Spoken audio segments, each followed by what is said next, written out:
Hi there, listeners. This is Dennis Gill, your host for today. And today we have with us Ryan Obsuszt, Vice President of Sales at OK Alone. So, as home care leaders prepare for 2026, Ryan shares sharp insights on what truly deserves executive attention: caregiver safety, operational accountability, scalable growth, and risk reduction. What should leadership prioritize as complexity rises across locations and peer sources? So tune in today for a candid conversation on building resilient, future-ready home care organizations. So welcome to the podcast, Ryan. Awesome. Yeah, thanks for having me. Oh, we're really glad you were able to give us some time today, and our listeners would be really, this session should be helpful for them, and they should learn more about it. Okay, without wasting any time, I'll straight away jump on with my first question for you. So, Ryan, where does agencies' people strategy fit into these priorities to stay competitive?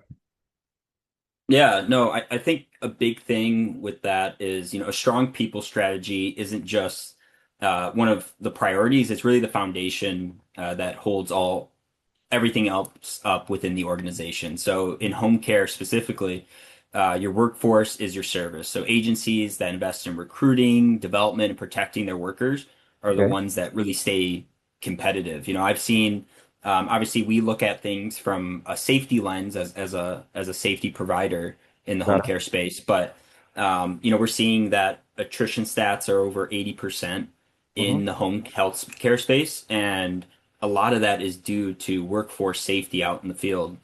So yeah, we're really seeing like with some organizations I've spoken to over even just the past few months where they're really trying to find creative ways through benefit packages and really focused on culture. Uh-huh. And they're actually seeing that there isn't a massive attrition issue in some of those organizations. Just really trying to find ways to differentiate yourself outside of, pay and things of that nature. Oh, okay. Okay. Got it. Got it. Yeah. And what role should technology and data play in strategic planning, according to you?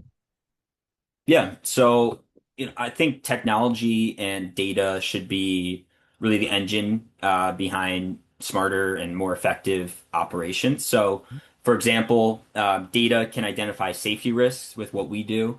Got So it. that's like which neighborhoods are you providing services in, time of day, client conditions, and that can all correlate to higher incidents. We really want organizations to be proactive, not reactive. So preventing a near miss incident from a serious incident is vital for us. Mm-hmm. And more often than not, organizations and home care providers, agencies, they come to us because there have been serious incidents to caregivers out in the field. So what are some ways that we can help improve that? And I think the number one thing that organizations want when it comes to software and protecting their staff is integration. So being able to integrate into EVV scheduling platforms, EMR systems.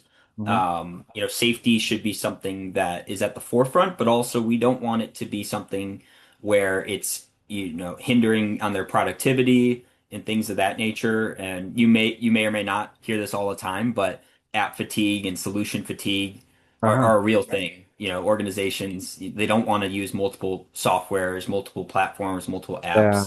Yep. Yep. Um, I've heard and that. I really think, yeah, and I really do think that that helps improve adoption for not only just what we do, but with other platforms, is you need those high adoption rates to get the buy-in that you need. Mm-hmm. Um, and then there's things like mobile apps can keep workers connected. So reporting hazards in real time and accessing support quickly is Mm-hmm. essential. And then there's the analytics that can guide staffing decisions. So training needs and resource allocations, like how much time as a supervisor are you spending, checking in on your staff when they're doing an in-home visit, whether you're in hospice care, or home health, whatever you're doing out in the field, how much time is that immediate supervisor really checking in on that employee. So I think the data that is essential, and these are just a few things that really help support that.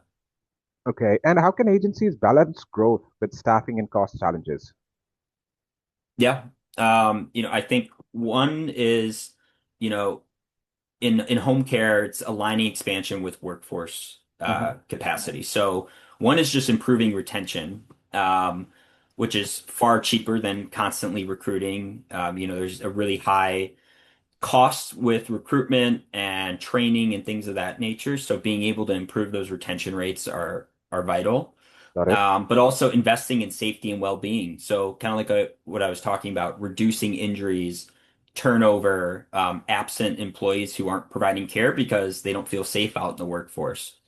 Yeah. There's actually a pretty cool stat where, or not, I wouldn't say it's a cool stat, but it's just like eye-opening is studies report that up to 87% of home healthcare workers have experienced workplace violence during their careers, Oh, which oh, is okay. which is a massive stat. Healthcare and social assistance professionals constantly suffer higher numbers and rates of workplace violence, with women experiencing almost 5 times as many instances as men, which really shows that, when you're going out into the field and providing vital services, like your safety is also equally as important. And it's also using that technology, like we talked about, is, reducing overtime and unnecessary travel. Hmm. So when agencies grow within strengthening their workforce, usually they end up with burnout, inconsistent care, and really higher costs. So you're pairing that people strategy that you have, but also become sustainable as an organization beyond that people aspect. Okay. And just continuing to this question, that what can be the impact of not addressing, like the things that you're saying, that some of the safety and well-being challenges that home care staff Yeah. face?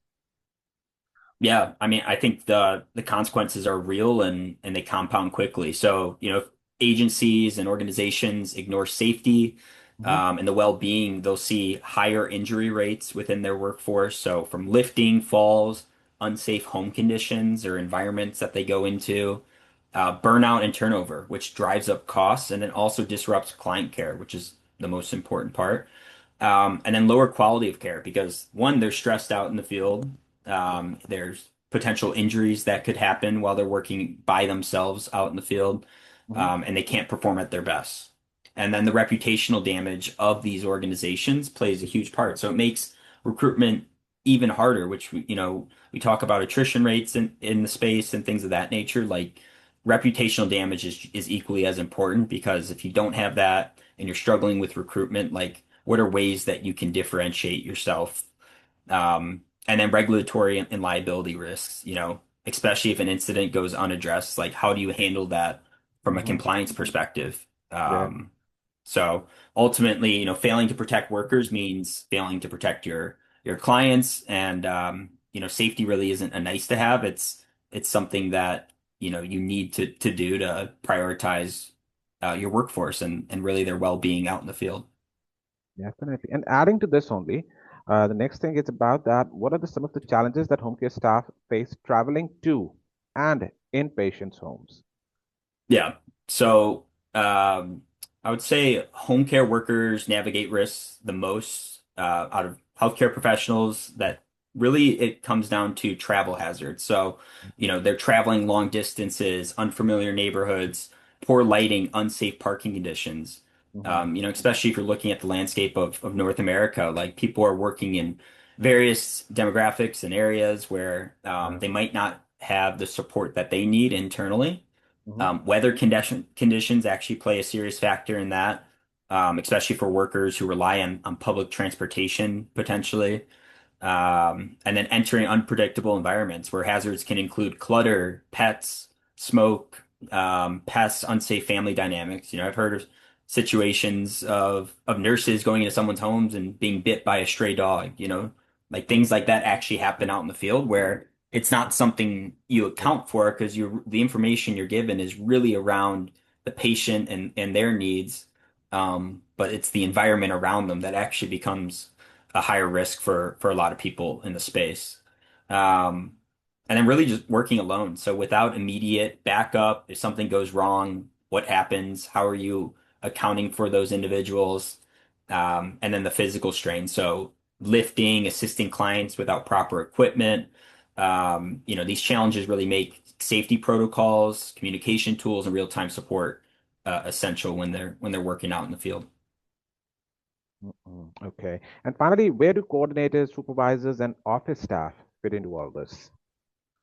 Yeah, I mean, I think they're really the backbone of safe and effective home care systems. So setting realistic schedules, so it's reducing that fatigue and travel risk if they're overbooking a lot of these appointments and care that they're providing. Yeah. And responding quickly to safety concerns. I think it's equally as the responsibility of the worker as it is the supervisor that, escalating issues when needed and accordingly is vital because, if the caregiver is working out in the field and they're in need of immediate assistance, that supervisor should know what's really happening when they leave their homes. And then I think providing training and coaching to those workers in the field so they know how to handle certain situations. I know a lot of providers do like de-escalation training and things of that nature where if they are in a sticky situation with a patient's family member or the patient themselves, like how to really remove yourself from that situation while Mhm. also still, providing care to those who need it and it's really that balancing act that's important. And then really just creating a culture where workers feel heard and respected and protected. Um, kind of like what I was talking about is, this is really something that I've heard where organizations are reactive to incidents that occur to their caregivers out in the field. But you really need to listen to those individuals. Is this a concern? Does safety get brought up to that? And that's why I think prioritizing safety within the organization ultimately affects your attrition rates, your turnover employee satisfaction. Like it really is kind of the groundwork for that. Mhm. So yeah, I would just, for anyone listening, just really try to understand, is safety a concern for people out in the field, and does this get brought up frequently? And really find if there's other ways for you to help promote a safer working environment for everyone. Oh, great, great, great, great. It was really an eye-opener. Some of the things that you told us, our listeners, even if the home care agency owners are listening, or even if any Yep. of the home care providers that they are there, they're going in for the shifts. It's really an eye-opener for them. So thank you for your time today, Ryan, and you took out Yes. time today for our listeners. And thank you, everyone, for tuning in. This is Dennis Gill, your host, signing off. Meet you next time. Thank you.